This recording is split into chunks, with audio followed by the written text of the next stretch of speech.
to Scrapyard Diecast Racing.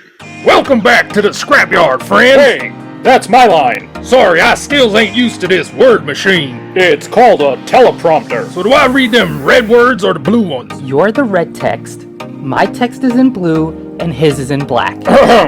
Moving on. We're here for the Grand Championship, the race to decide the greatest car of all time. And if you haven't already guessed, we have a special guest with us today in the broadcast booth, everyone's favorite helicopter pilot, Wild Bob. Say hello, Bob. But there's no little red hello up on the screen. We're just ad-libbing. We're not on prompter yet. And more importantly, the fans don't want us wasting time. So let's see if it's the 1961 Impala SS or the 1988 Monte Carlo SS that will be crowned the greatest car of all time. All time. What are you doing? I'm doing an echo sound effect to make our show seem like a fancy Hollywood picture. Anyway, if you missed our pre-show, then you missed a big one. Because all of our heats are starting with the Birdco Backwards Blast-off. And for the inspiration, we'd like to give Hot Wheels Calgary Daily Diecast Racing another big thanks. Big thanks. Stop doing that. Anyway, after you watch this race, go back and watch the pre-show. Then go subscribe to Hot Wheels Calgary. Now, let's get racing. Scrapyard Diecast Racing. In lane 1, it's the Impala SS, that red one. And in lane 2, it's the Monte Carlo, not the red one. 3, 2, 1, go! Again? Monte Carlo on its roof. Impala takes the first win. I thought we put in a work order to fix this dangerous gate. I'm sure the Impala was having flashbacks from the finals inside that car. Watch that video if you haven't already done so. How long does it take for a work order to go through around here? Did you fill out them forms in triplicate? Retain the white copy and send in the yellow, and then fax us your proof of insurance? What? A fax? What is this, 1995? Why are you getting work orders anyway? You're the helicopter pilot. Son, I'm not only a pilot. At the junkyard, we have to wear many hats. It's kind of just like how I'm also a broadcast co-host. Special guest. But focusing on why we're here, look at the way the Monte Carlo pulls a reverse block into the jump. He was trying to eliminate the Impala SS as quick as he could. And I think that ends up costing him big time. Because from the jump cam, you could see he came down on his rear corner and barrel rolled out of control. And I hope that fella operating that camera had a spare pair of clean britches, because I'm sure he needed them after seeing a whole heap of Monte Carlo headed to his noggin. From the aerial drone, you could see that the Monte Carlo actually knocks the camera tower over. I guess we'll need another work order for that too. In triplicate. You can see the Impala using all his ballerina dancing skills, struggling hard to maintain control and avoid the Monte Carlo down the length of the straight. And from the finish line cam, you could see the Impala is not here to mess around. He pulled out the Maverick block right here in Heat 1. He wants this win bad. And for a chance to beat the reigning champ, you really can't blame him. Plus, in keeping with the Birdco Backwards Blast-off, he made sure to spin his car around and end to win in reverse. So I'm going to give him a total combined score of 9.7. That's not how it works. We don't score on points. We do it like this. With that win, the Impala, aka the Ballerina, puts the first win on the scorecard, taking his first step towards being crowned the greatest car of all time. And we're back at the gate for the start of Heat 2. And I'm figuring that Monte Carlo is itchier to get this started than a fleet-covered dog rolling in a poison ivy patch. Wow, that would be pretty itchy. Gentlemen, please, show some decorum. These people are here to watch a race. Mandatory lane change still applies during the Birdco Backwards Blast-off, so it's the Monte Carlo in lane 1 and the Impala in lane 2. 3, 2, 1, go! They're even. Yeehaw! Into the jump cam. Monte Carlo upside down and across the line.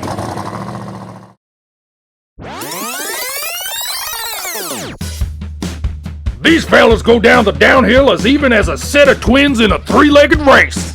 What? And they stay neck and neck all the way through the bottleneck. But once they hit that jump into Clunker Canyon, Ooh, doggy, things get hog wild. And the Impala again crashes into the jump cam operator. Watch the first crash in our finals video if you haven't done so already. Hopefully one of his many hats is a slip and fall lawyer, because I'm thinking he's got himself a workman's comp case. Company policy is every wrecking crew member must wear a hard hat when working the races. But this is his second Impala to the face. But just look at how after slightly brushing up against the jump cam tower, the ballerina is able to flip his car around and get back on all four wheels.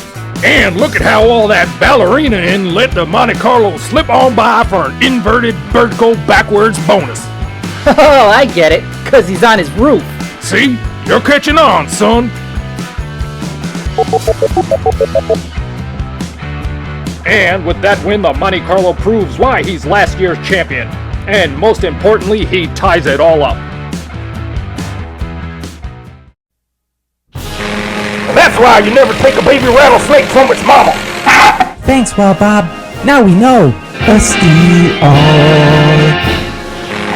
If you know how the rest of that goes, then you were probably an 80s kid. And what better way to let the whole wide world know that you grew up in the greatest decade of all time is with one of these here shirts from Ribeiro Design. Heck, he's made it so easy you can just click on the link in that there description and order up one of these fine apparel. And each item you buy helps keep me flying and gas into Yellow Jacket. But you better act quick, because these shirts are going to go faster than a toupee in a hurricane. Yo!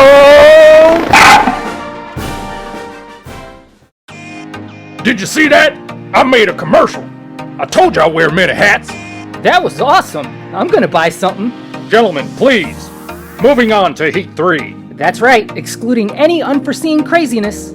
This could be the final heat to decide it all. And everyone knows here at the Scrapyard we specialize in crazy. Mandatory lane change for the final heat sees the Impala back in lane 1 and the Monte Carlo in lane 2. Good luck, gentlemen. 3, 2, 1, go! It's close. They both roll! Impala crashes. Monte Carlo takes it on his roof. Did the Monte Carlo just repeat win on his roof? Is he the winner? That was funner than the opening day at the county fair. Let's watch it again. They come down the straight so evenly, neither racer wants to give up an inch. And they stay neck and neck again, all the way through the bottleneck. They both want that title so bad you can feel it. But right at the jump, things go plumb loco. They both go for the jump cam operator. Does that fella owe them money or something? From the aerial drone, you can see just how many cut-up oil drums the Impala takes out. Cut up oil drums? What? We purposely cut up those oil drums and put them on Clunker Canyon to keep the cars on track. You know, for safety, and they're just oil drums, not safety drums. What? No, that's just silly. Who would call them that? Gentlemen, please, a little decorum. We are supposed to be reviewing here this monumental event. Look at how the Monte Carlo takes the whole dang final straight backwards and on his roof. That there's what I call a Birdco Backwards Bonanza. Not only has the Monte Carlo won, but he's just proved he's the bear. The bear? What the heck is that? Well, I hears them young whippersnappers calling everybody and anybody the GOAT. This one's a GOAT, that one's a GOAT. Well, goats ain't scary. I had tons of them on the farm. If anything, they downright pretty funny little critters. Now a bear commands respect. Yes, GOAT is an anagram. Does bear even stand for anything? Of course it does.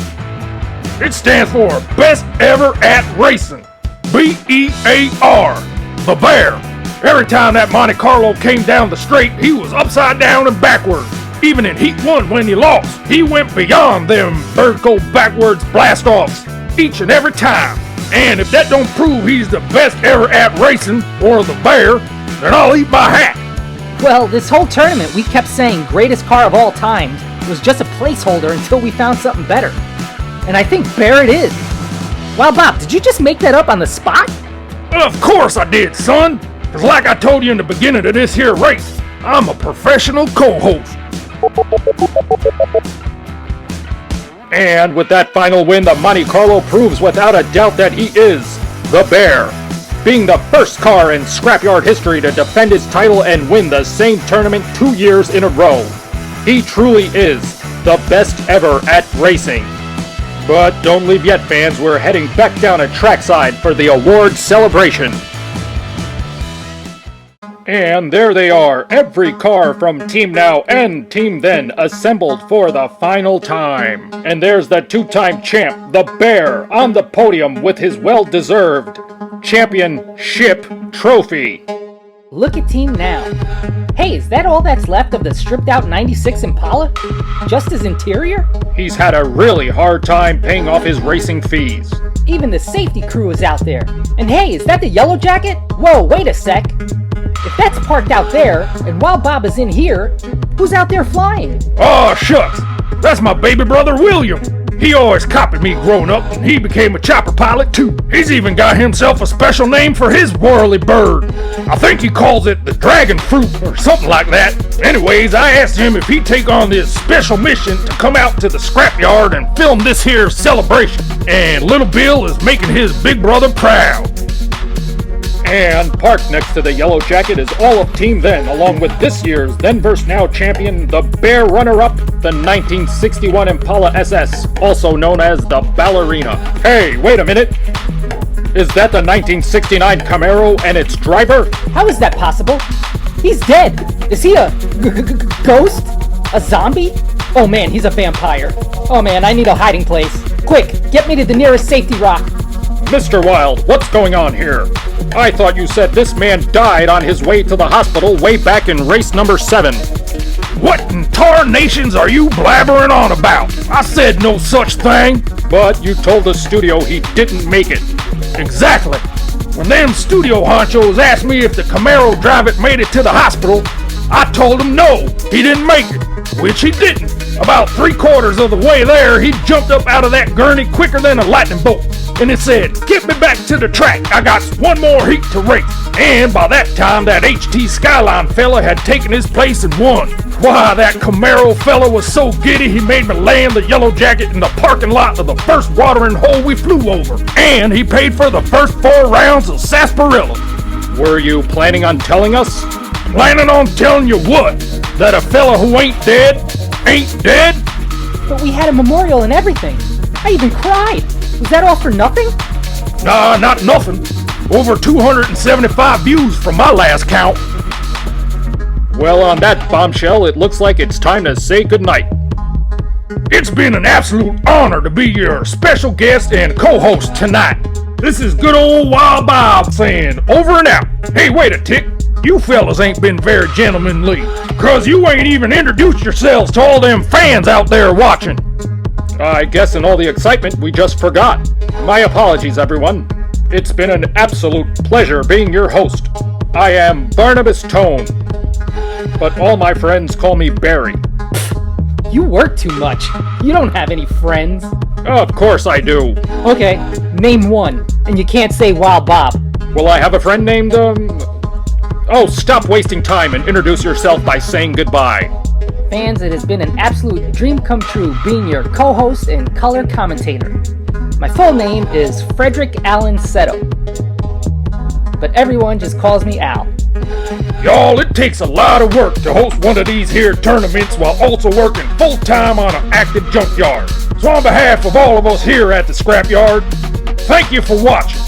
And a special thank you to all those who liked, commented, and subscribed. It really makes those long nights go through a little bit quicker and makes us feel all warm and fuzzy inside. Yes, thank you all for watching the Then vs. Now challenge. If you haven't subscribed already, please do so, because the Scrapyard will be back soon to announce our next event, and you're not gonna wanna miss it. The Scrapyard Diecast Racing. It's the Then vs. Now challenge!